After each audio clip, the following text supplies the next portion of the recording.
Halo, assalamualaikum dulur. Jumpa lagi bersama saya Coba Hidung Ngawi. Di video kali ini saya akan memberikan skema cara pemasangan crossover aktif 2W. Dan nanti juga akan saya kasih juga untuk skemanya. Cara ini juga berlaku untuk crossover lainnya ya, misalkan crossover 3W, 4W dan lain sebagainya. Nah oke, bagi yang penasaran siapa untuk videonya silahkan ditonton terus sampai habis, dan bagi yang belum subscribe silahkan subscribe supaya tidak ketinggalan berita saya. Terima kasih. Nah kalau ya kita ke videonya. Di sini saya sudah ada sebuah crossover aktif 2W. Ini dulur-dulur bagi yang berminat silahkan di order ya. Linknya ada di deskripsi video. Nah ini karena ada dulur-dulur juga yang sudah order ya kit crossover aktif 2W ini dari saya, dan minta dibuatin cara pemasangannya gitu atau cara instalasinya seperti itu. Nah di sini saya akan berikan tutorialnya, dan juga nanti saya akan berikan gambarannya ya di kertas supaya lebih mudah difahami seperti apa. Nah, jadi yang perlu dulu ketahui di sini adalah ini adalah kit crossover aktif 2W ya. 2W berarti dia itu ada dua output atau dua jalur. Ini tiga sebenarnya. Cuma ini yang satunya ini bonus output lah. Cuma dia nggak ada frekuensinya, cuma volume. Jadi kita anggap ini outputnya cuma dua gitu ya. Output low dan output mid gitu. Nah, ini otomatis dia itu membutuhkan dua power gitu. Membutuhkan dua power untuk bisa bekerja. Satu power untuk menghandle low-nya dan satu power untuk menghandle mid-nya gitu. Nah, jadi yang perlu diketahui kalau crossover aktif itu dia emang membutuhkan power yang banyak.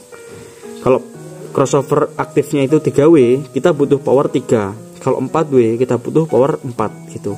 Nah, ini karena dia crossover aktif 2W, berarti dia butuh dua power.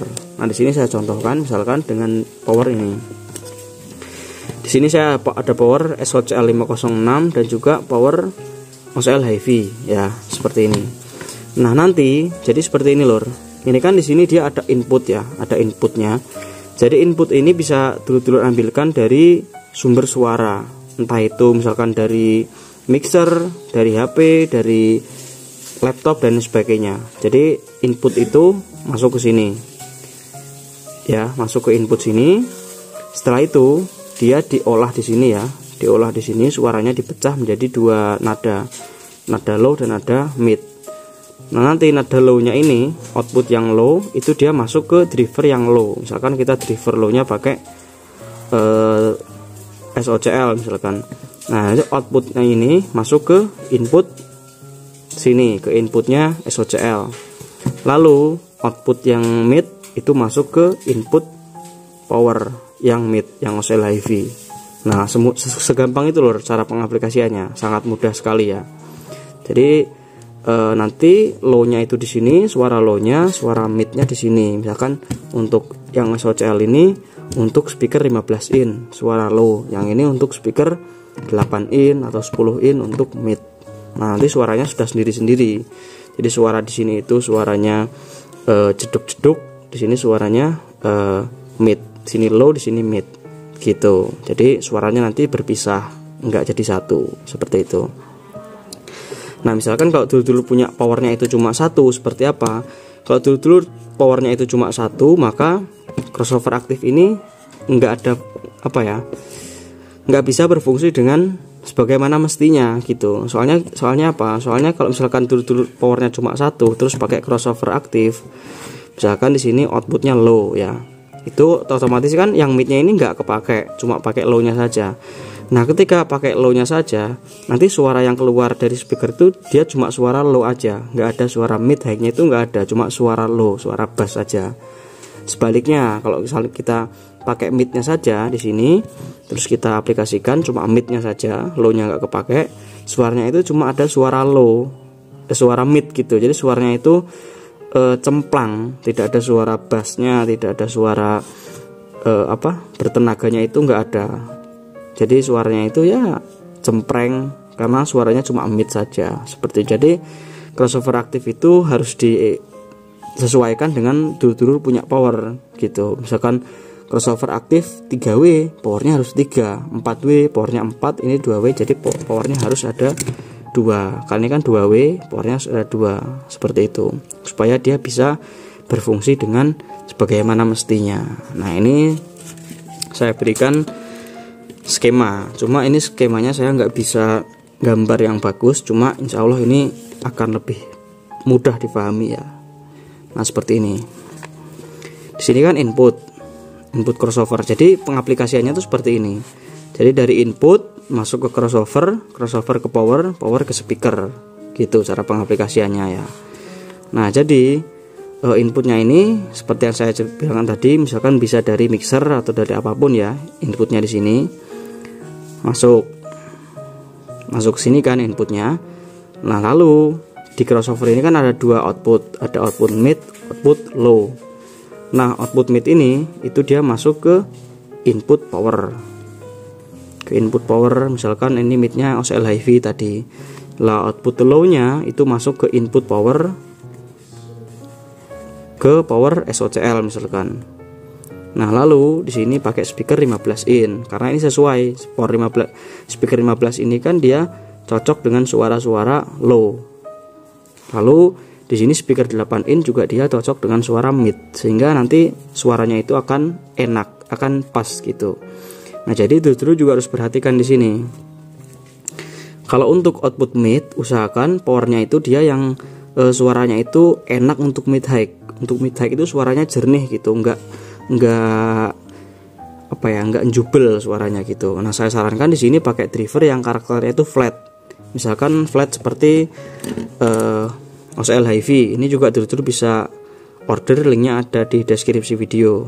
Ini suaranya, soalnya OCL HiFi ini suaranya jernih, bagus gitu ya. Nah ini maaf lah, ini salah lur ya.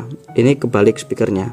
Jadi ini kan untuk mid speakernya 8 in ya. Ini untuk low 15 in ya. Ini kebalik speakernya. Nah jadi misalkan outputnya ini misalkan mid, outputnya ini powernya ini usahakan cari yang karakternya itu suaranya itu lantang dan juga jernih, misalkan OCL HiFi. Nah ini speakernya juga harus menyesuaikan. Speaker yang cocok untuk karakter mid itu speakernya itu seperti apa. Nah dulu harus cari dulu speakernya. Nah biasanya kalau dulu cari speaker itu ya paling speaker ACR 8 in 10 in itu bagus buat suara mid, soalnya dia itu suaranya renyah, terus juga suaranya renyah terus juga kenceng gitu suaranya. Nah itu cocok buat mid ya. Nah lalu untuk low di sini, untuk low misalkan di sini dulu cari powernya itu yang karakternya itu untuk low sub. Contohnya misalkan di sini pakai kit TBM. Nah ini juga kit TBM juga ada, linknya ada di deskripsi video yang berminat. Nah si kit TBM ini itu dia karakter suaranya itu kan low sub. Jadi kalau dia diaplikasikan untuk low bagus banget, sangat cocok sekali. Nah di sini TBM misalkan lalu dia masuk ke speaker 15 in atau speaker 18 in. Yang mana speaker 15 in atau 18 in itu kan dia karakter suaranya itu kan low sub gitu. Jadi cocok banget. Gitu. Jadi outputnya nanti dia bisa bagus karena dia sesuai, midnya juga sesuai antara power dan speaker, low-nya juga antara power dan speaker itu sesuai, sehingga menghasilkan suara yang oke. Misalkan kita balik, misalkan driver TBM ini kan karakternya low sub ya. Misalkan kita buat untuk mid, misalkan kita taruh di sini ya TBM-nya, maka ini suara midnya ini nggak akan maksimal. Dia suaranya itu akan loyo terus mendem, suaranya itu jubel, nggak akan keluar, nggak akan renyah, suaranya bisa lantang gitu, nggak akan gitu. Terus misalkan speakernya juga dibalik ya, speakernya di sini pakai 15 in untuk mid, itu juga nggak akan bisa maksimal. Nah lalu misalkan untuk yang low-nya ini kalau OCL HiFi tetap bisa sih, OCL HiFi soalnya ini dia karakter suaranya flat, bisa di semua frekuensi. Tapi misalkan untuk low-nya di sini malah pakai speaker kecil, speaker 8 in, maka nggak akan maksimal gitu. Kalau yang misalkan midnya 15 in terus low-nya 8 in itu nggak akan maksimal gitu, soalnya speaker itu juga punya karakter sendiri-sendiri seperti itu. Jadi ya kalau untuk mid saya sarankan pakai speaker 8 in, 10 in, 12 in itu oke gitu. Tapi lebih baik dulu lihat dulu spesifikasinya atau lihat datasetnya dari speaker itu sendiri seperti itu, supaya lebih supaya lebih mantep gitu dalam memilih, karena sudah yakin, karena ini speaker ini karakternya mid dipakai untuk mid, speaker ini low dipakai untuk low, itu bagus seperti itu. Nah jadi ini untuk tulisan speakernya ini kebalik lor ya, 15 innya harusnya di sini, 8 innya di sini, ada kesalahan sedikit seperti itu. Nah itu mungkin, tapi tutorial ini berlaku untuk crossover lainnya juga ya, crossover 3W. Kalau 3W itu kan nanti low, mid, high. Kalau 4W itu sub, low, mid, high gitu. Jadi lebih kompleks. Kalau semakin banyak W-nya semakin kompleks, atau semakin ribet gitu. Jadi itu dulu harus pahami dulu, ini yang paling dasar, crossover aktif 2W paling dasar. Kalau ini dulu sudah paham, nanti kalau pakai 3W lebih paham, pakai 4W lebih paham lagi, jadi lebih enak ke depannya seperti itu. Oke lor ya, sekian untuk video kita kali ini, semoga ada manfaatnya. Kita akan sambung di video kita selanjutnya. Terima kasih. Assalamualaikum warahmatullahi wabarakatuh. Salam damai. Jos.